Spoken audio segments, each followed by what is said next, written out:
This lesson addresses Learning Outcome 2, reading and viewing, and the assessment standard which requires learners to explore the key features of text and explain how they contribute to meaning, describe development of plot, subplot, conflict, character, and role of narrator.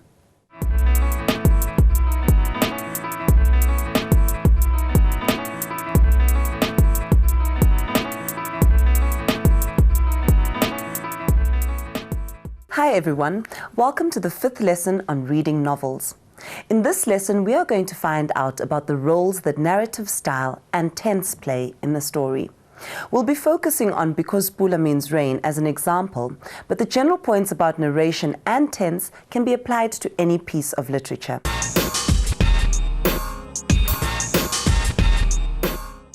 By the end of this lesson, you will be able to describe the effects created by the point of view and voice used in a novel, recognize the narrative style of a novel, explain the use of tense in the novel. Have you ever heard of a term omniscient? Omniscient means knowing or seeming to know everything. The word omniscient is a good word to remember because we can determine the writer's point of view by looking to see if she's omniscient. If a writer is partially omniscient, she'll only be able to see some of the things in the novel, but not everything. If she's totally omniscient, however, she will know all about how the characters think, feel, and act. Think about the extracts that we have read from Because Pula Means Rain in other lessons and see if you can answer the following questions. What point of view has Jenny Robson used in Because Pula Means Rain? Why was this form of narration chosen? Seeing as though both Bongo and Mzwandile seem to be enjoying Because Pula Means Rain, let's see what they have to say about the narration and the effects that it has created.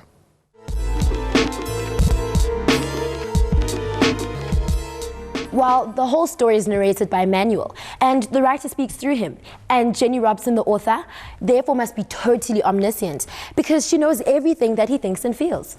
I so agree with you. The book is written in first person. This way, the writer knows exactly what's going to happen. This makes the story so much more forceful. And as Emmanuel goes through all that he does, it's as if you are there with him. Yes, I totally agree. And the novel is so personal. At times you feel he's directly speaking to you. It's so intimate. Bongo and Mzwandile are right. The voice in this novel is a first-person narrative.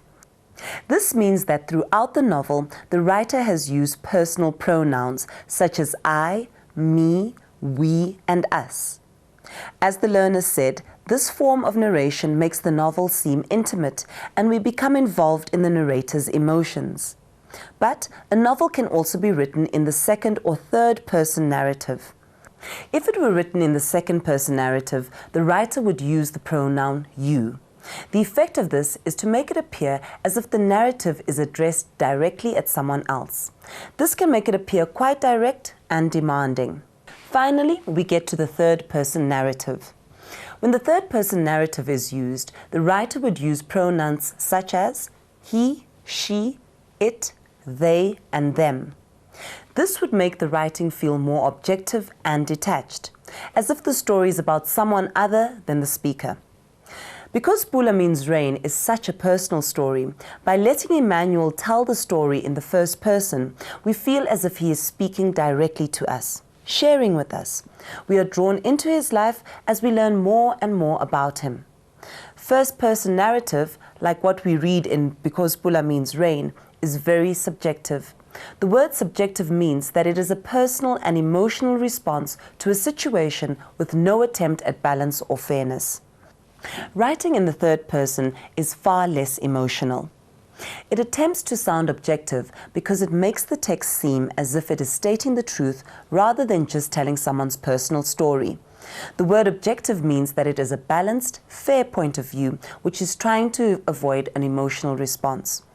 Although the third-person narrative can still contain a writer's prejudices and opinions, these are harder to spot than when the text says something like, I think, as it would in the first-person narrative.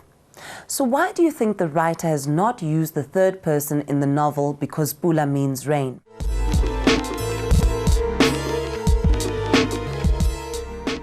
Well, if the book was written in an objective way, we wouldn't feel as emotional as we do while reading it.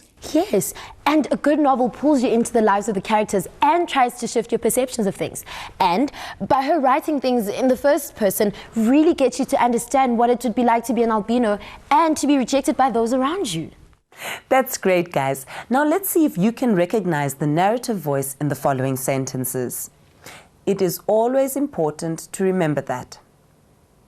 You should never go to bed without brushing your teeth. We will never know what it feels like to be alone. They were all alone at the edge of the river. Go outside immediately. Let's check your answers. The first and fourth one must be written in the third person because they use pronouns it and they. And the second one must be in the second person because it uses the word you. The third one is written in the first person because it uses the word we. And the fifth one is also in the first person because it's a direct statement. So, how did you do? We asked Jenny Robson to tell us about the voice that she uses in Because Bula Means Rain. Let's find out what she had to say.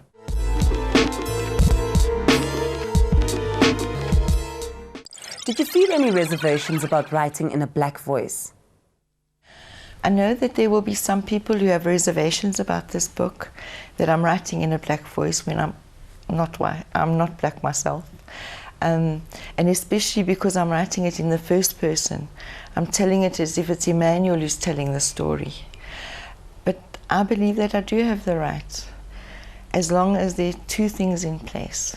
First of all, that I must do as much research as I possibly can. I must really know what I'm talking about. And secondly, which is even more important, when I approach this, when I'm writing as if I'm this young black boy, I must have absolute, utter respect for him, for his society. How do you know so much about tribal and village life?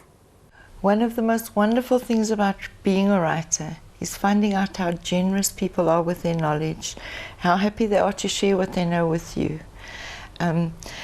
Especially when it comes to traditional tribal life in Botswana, you can't go on the internet. You're not going to get the real answers there.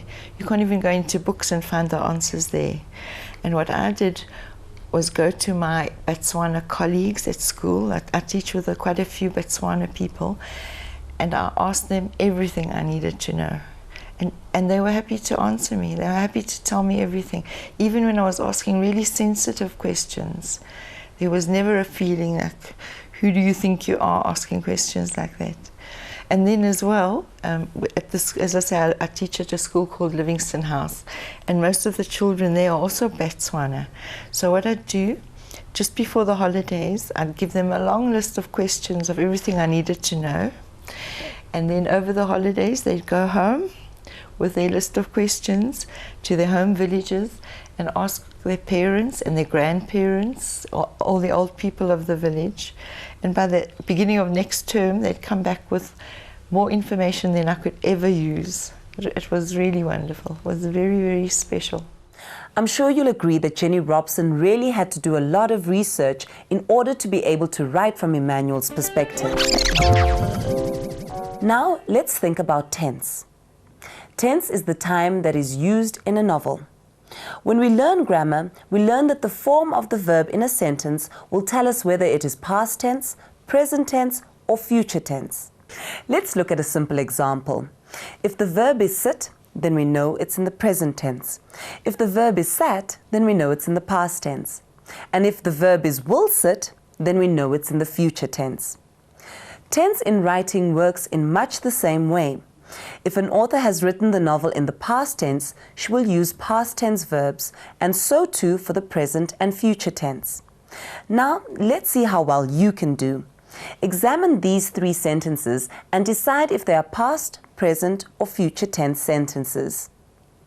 He stood so still that he became part of the landscape. She eats so quickly I can never keep up. We will all visit her house to see her project. So, how did you do? The first sentence is in the past tense because the verb stood is past tense. This sentence refers to something that has already happened. The second sentence is in the present tense because it appears to be happening now. We can tell this from the word eats. The last sentence is in the future tense because the sentence is referring to something that will happen in the future. So, what is the tense used in because pula means rain? Let's see what our learners think.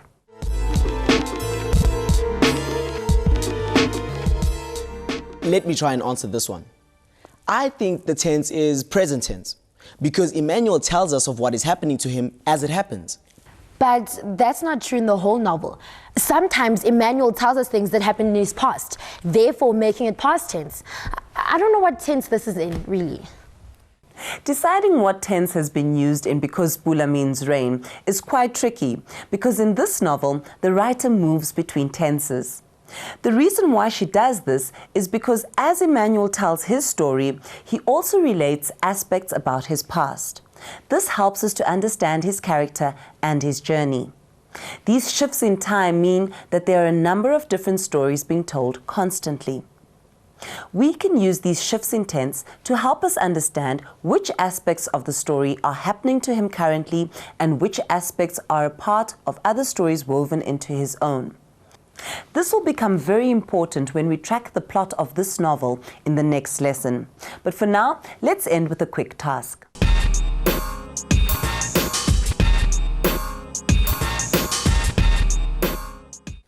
Select a novel of your own choice.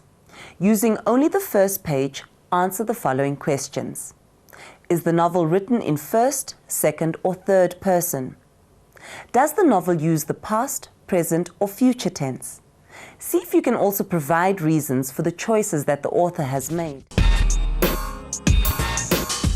See you in the next lesson when we will find out how the writer creates a mood in her novel and begin to examine the plot for Because Pula Means Rain.